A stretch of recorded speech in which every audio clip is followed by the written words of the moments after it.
everybody, this is Early Medieval Embroidery and I'm Alexandra Makin, and today in this video we're going to be looking at the stitches that were used to create the Bayeux Tapestry.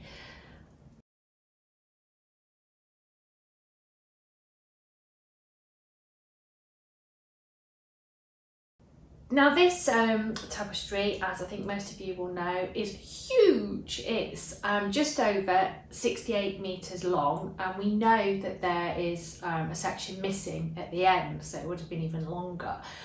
The end is as not good condition as the beginning and middle sections of the hanging, and there was a lot of restoration undertaken, particularly at that section, but on dotted throughout the hanging in the 19th century. And you can, although the embroideries from that period mimicked the stitching that was originally used, you can see the difference both in the quality of stitching and the threads that were used. They were chemically dyed and they look different to the original threads. So 99% of the stitching was worked in wool thread. There are some small areas that were worked in linen thread. This hasn't been investigated in a lot of detail yet, and it may be something that somebody is able to undertake in the future. During the early 1980s, the hanging was taken out of its old display case and it was examined by scientists and conservators from Bayeux and from Paris, and they identified the number of embroidery stitches that were used. And when you consider the 68 metres of the hanging, there's actually not that many stitches used at all. In fact, there are 4 identified stitches. And you can understand, I suppose, in one sense, and that when you look at this huge wall hanging, that you want it to be consistent throughout, and so you restrict the colour palette that's used and you restrict the type of stitches that were used. But despite the fact that so few stitches were incorporated into the work, the variety and the dynamism, I can't say that word, the power of the story and the movements of the people and the sails on ships and the horses and this sort of thing, they are all expressed through the use of these stitches and the way that the embroiderers manipulated them in order to put across the story that was being told. So I've been really privileged because I have been given permission on a number of occasions to go and study the hanging when the museum is shut. During this period, conservators and other specialists are invited to examine the tapestry from each of their perspectives, and I've been, as I say, I've been on a number of occasions to look at different sections of the tapestry.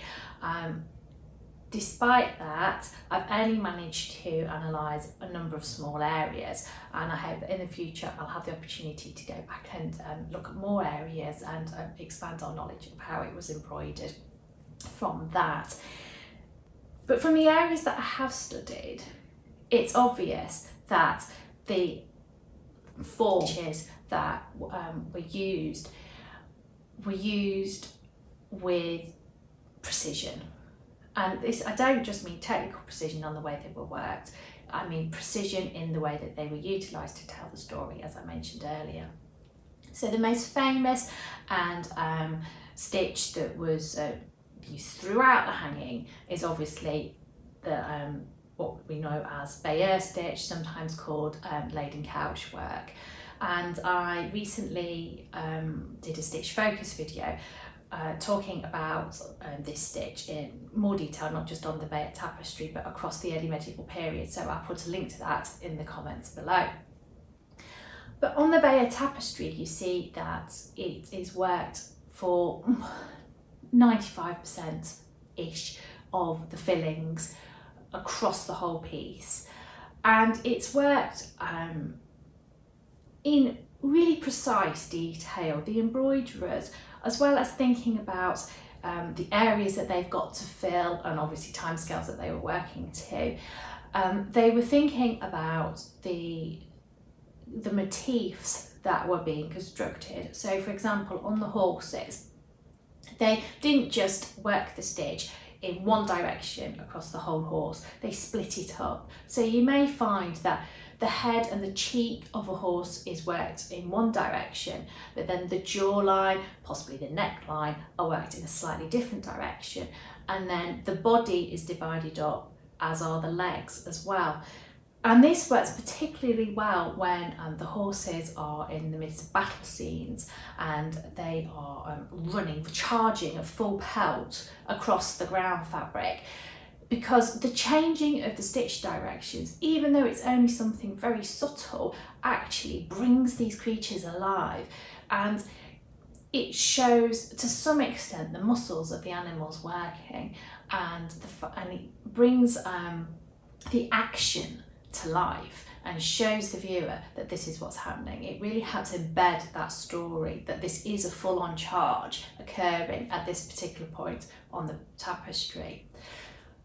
As I mentioned in the stitch focus video, you also see this change of stitch direction on clothing. So if a figure is seated, you might find that it's worked in one direction on the body, and then when it comes to the lap and the knees and the rest of the legs, it's changed in order to give you that appreciation that the person is sitting, not standing, or their arms are bent, and this sort of thing. So it's all very subtly worked, because unless you get close up to that stitch, you wouldn't necessarily see those very slight angles or changes in direction.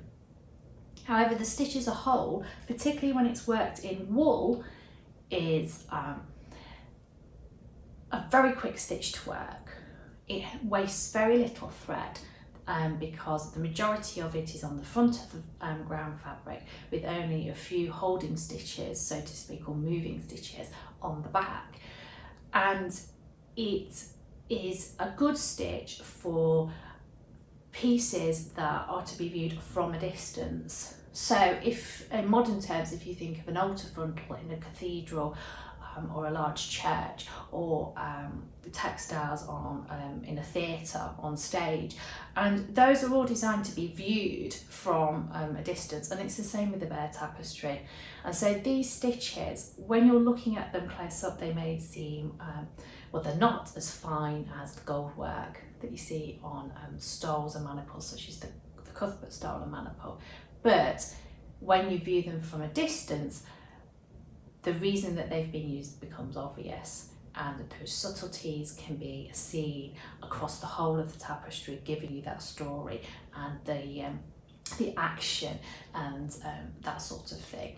So that's the Bayeux stitch. I'm not going to go into much detail about that because obviously I've gone into focus on it on the stitch focus video.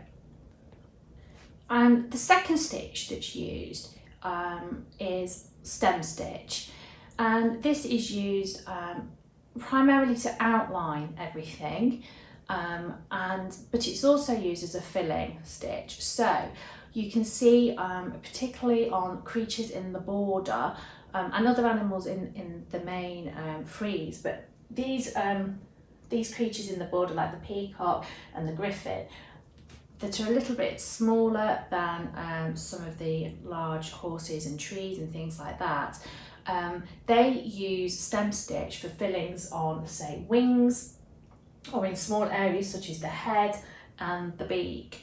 And you find that this is a very versatile stitch. It's used both as outlines and a filling stitch throughout the early medieval period, and I'm going to make a video about that at some point later in the year. And this is the type of stitch that the embroiderers would have been using on a regular basis, whether they worked only in wool or whether they worked across materials using silk and gold thread as well. And so they were adept they were adept at using it to create different effects.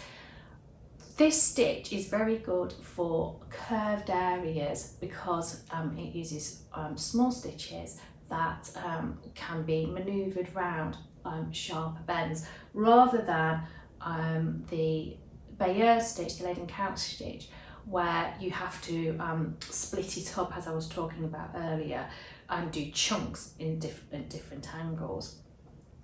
So using stem stitch as a filling stitch is great for things like feathers and curved tails and maybe around eyes and things like that.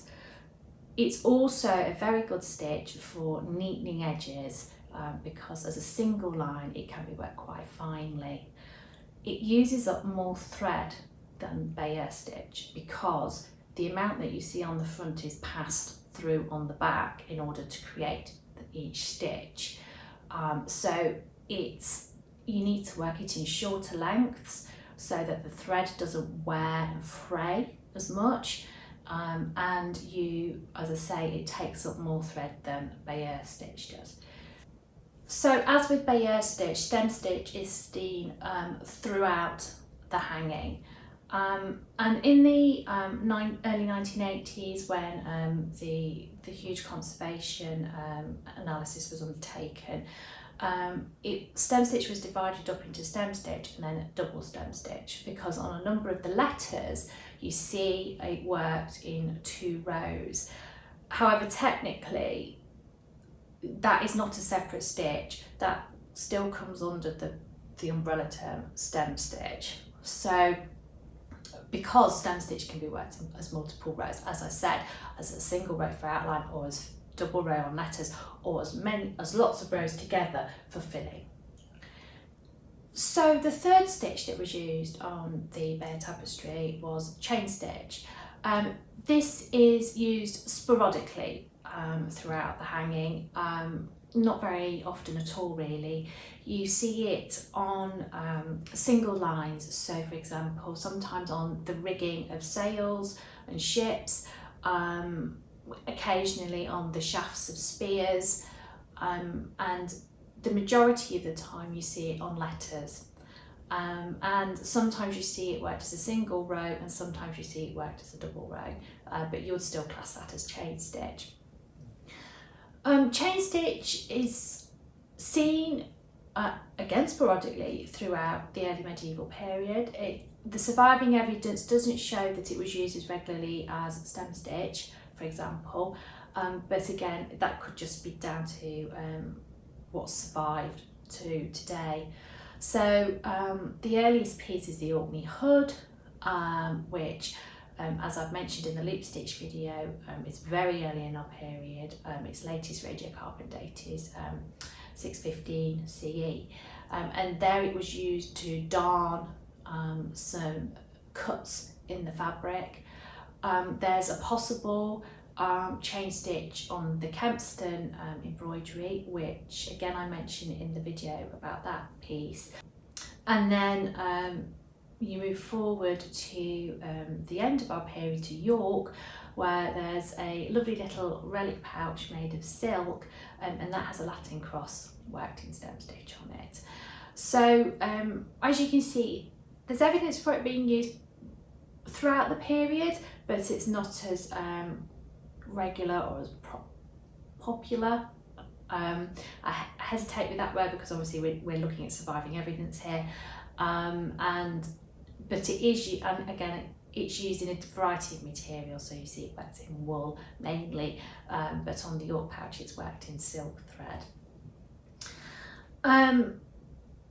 Now the other stitch that the conservation team conservation assessment team found in the early 1980s was split stitch, and I've not come across that in the areas that I've examined so far, but as I say, I've only examined a small number of areas, and so referring back to their work on this, they've noted that it was used on a letter.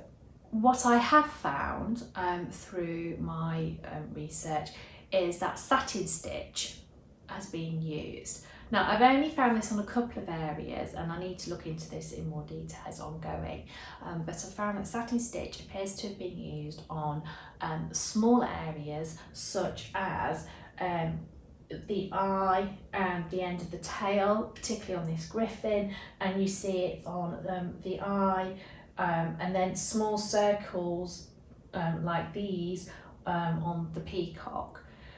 So as I say, that's ongoing research. It's really exciting. It's a new stitch, and it might have just been used on those small areas on the animals in the border, or it might have been used across the main frieze as well, but that needs to be investigated in more detail, as I said. In total, although I said at the beginning there were 3 stitches used on the Bayeux Tapestry, with the find of satin stitch, there's actually 4 stitches used on it, and that's a really interesting thing. I know I said in the introduction that there are obvious reasons for homogeny throughout the whole piece, and that does make sense. But I think it's also a really interesting thing that, because it suggests that the embroiderers or the designers or someone slightly higher up the pecking order was thinking about how will this piece look when it's on display. We don't want it to look bitty, we want it to look homogeneous, and how can we do that? Well, partly through the use of the stitches that are being used. So that's a really interesting thought, I think, and again it's linking in with the thought process of early medieval embroiderers and designers, and how they thought about not just the stitching that they were working, but those wider implications of the things that they were creating, how they were going to be displayed, and how the audience would partake in the stories that these pieces were actually saying. So I will leave it there. This is just a quick video just outlining the stitches that were used. When I've done some more research on them, I will give you an update on that. But in the meantime, thank you very much for watching. Bye!